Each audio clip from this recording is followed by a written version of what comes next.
Anvers, ville de livres, en même temps que capitale du roman policier flamand. C'est sur l'une des grandes places, la place Verte, que nous retrouvons Hubert van Lier, auteur de 5 romans policiers, dont le dernier s'intitule justement Antwerpen, Groene Plaats, Anvers, place verte. L'auteur nous parle du roman, de sa ville natale, du roman policier flamand en général.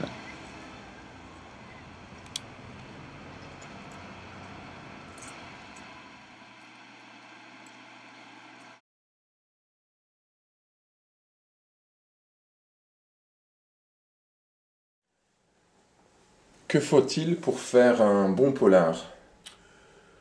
Une bonne intrigue, du suspense, une langue fluide. Pourquoi autant de polars à Anvers? Pour une part à cause des grands troubles qui ont secoué la ville au cours de l'histoire, parce qu'il existe un lien fort entre la ville et le réel. Et qui est votre Voltaire? Voltaire est une juge d'instruction dont le surnom est Voltaire car elle est plutôt rusée. Elle aime les pralines et elle tombe amoureuse du commissaire. Quelle est la singularité de la série des Voltaires? Elle est basée sur des faits réels et des personnages qui ressemblent plus à Monsieur Tout-le-Monde qu'à un monstre psychopathe. Et quelle est l'importance de la topographie dans les Voltaires?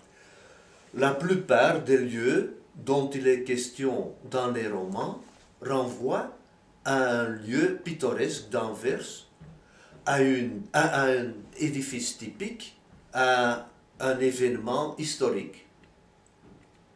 Et pourquoi le titre de votre dernier roman, Antwerpen, Groene Plaats?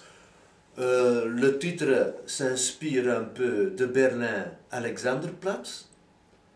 C'est sur cette place d'Anvers, la place verte, qui se déroule le dénouement du roman. Elle s'appelle place verte car c'est là que se trouvait autrefois le cimetière. Bon, un bel endroit pour faire mourir un personnage. Et les mafias sont-elles si omniprésentes à Anvers? Oui, car il s'agit d'une grande ville portuaire, mais le roman porte plus sur un personnage que se trouve pris par hasard dans les filets de la mafia que sur la mafia elle-même. Et on commence à découvrir le polar flamand en France. Oui, c'est mérité. Le roman policier flamand a atteint une réelle maturité et il conserve une spécificité par rapport au polar néerlandais.